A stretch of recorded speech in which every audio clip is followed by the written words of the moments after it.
Major fanboy moment. Hopefully the guys will understand why I'm feeling this way and why I am so very psyched for this chapter.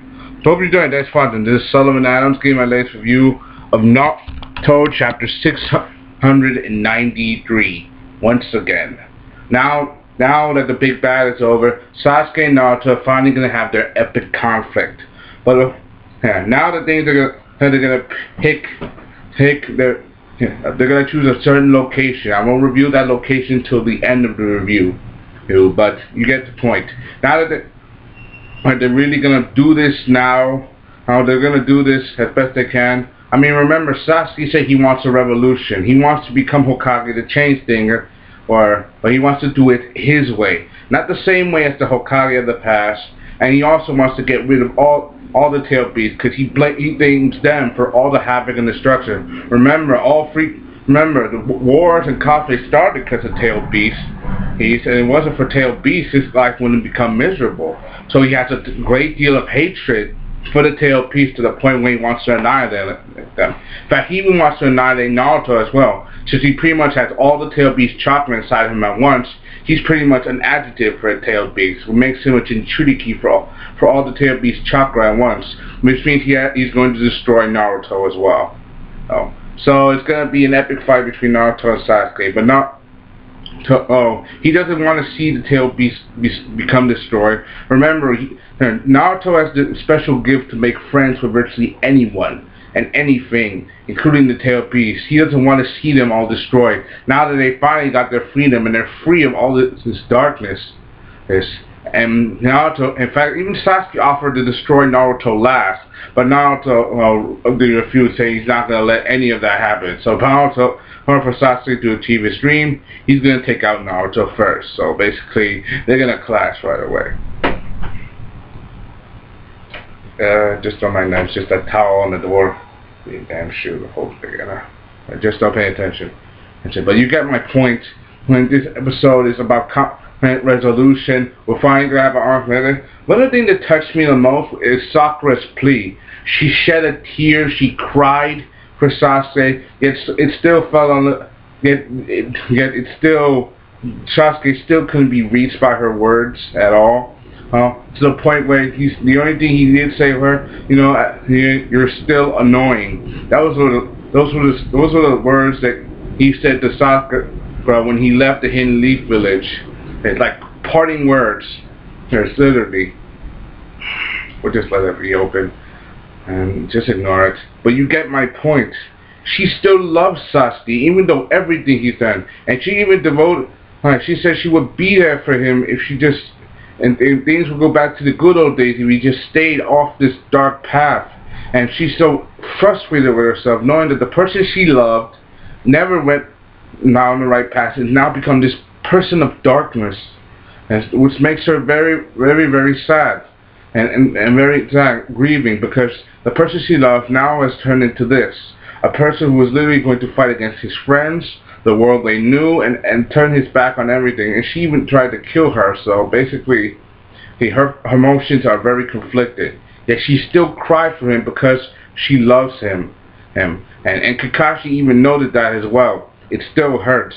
In fact, even Sasuke even placed a genjutsu on her because he knows that she would just follow them into the woodwork. And then you got Kakashi, who's also making light of this, because he's trying to make that everything she did was for him. She fought her hardest for him and for Naruto, because she cares about them both, particularly Sasuke, because he was the one he fell in love with. But you get my point. You get my point from this. But Sakura's feelings, Sasuke never showed her love of any kind. So basically, the point where when he thinks the past is just the past, so he basically ignores it. He even puts her on a genjutsu spell just to knock her out, because he knows he will follow. And even Naruto was like, what the hell? But he knows that he's right. If Sakura gets involved in this fight, she would try to stop them or get involved. So basically, it's just going to be them two. And then you got the Sage of Six Paths, saying that they reminded him of his son, Ashura and Komura, how they fought, how he chose the younger son, and because of that, the love the had for his brother turned to hatred and started all in this war that led to this horrible path that we have today. This darkness, this war, this conflict, this evil that we have in the shinobi world. It's because of that. But is that true? Then why did you pick Naruto? That was Kakashi's answer. It's simple. Love. Because Naruto befriended the Kurama, the Nine Tails, who was a tail beast whose emotions were, whose body was literally pure hatred. But yet he befriended him, trusted him with his life, and they became partners. In other words, he chose him because he has the ability to transport hate into love. Hello, we've seen this all before. I mean, he even reconvinced Obito to join their side after all the darkness and blood haven and destruction that and all the crap that he pulled. Remember, Obito was the Naruto type before he lost his way, and that was all because of Madara. He was a tool to an end. He was just a pawn. Now people thought that Madara was never a pawn, but we all know the truth about that. So basically, the Sage of Six shows that it shows Naruto because of his capacity to start love. He's saying that literally, the love, it's not about how much love he has. It's about trying to regain the love that a person lost. Sasuke lost his love. More technically, he didn't lose love. He lost everyone he loved. So he's basically cold and has no feeling. So basically, he's just,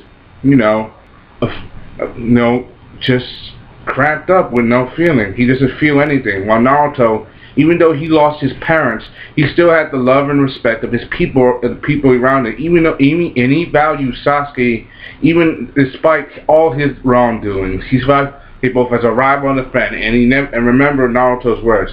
As he made a vow to Sakura when Sasuke left the village, I will bring Sasuke back. He never goes back from his words. That is his ninja way, and he stayed true to his word to a T ever since he made that pledge.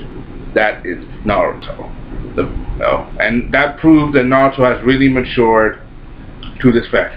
And finally, you get the last bit of the chapter where the meaning and the one place on earth where they had their last epic battle.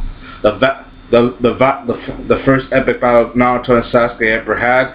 The Valley of the End, aka the Final Valley, where Madara and Hashirama's images are literally carved into the mountainsides, into that waterfall, and now that this fight is going to end where it began, where Sasuke threw away his village to go to Orochimaru, where Naruto failed to rescue his friend and start on his long journey for 2 years with Jiraiya. The end is in the beginning, and it suits this. And I gotta admit, as an anime fan, as a manga fan, this suits the story well. It has to end at the beginning.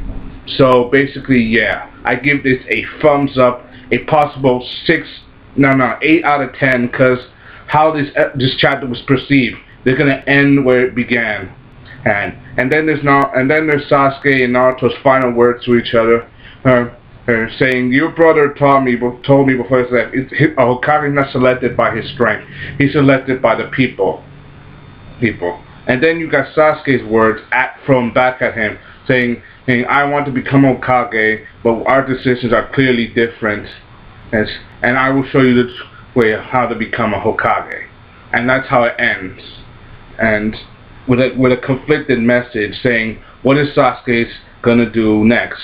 What do you think? I don't know. What do you think?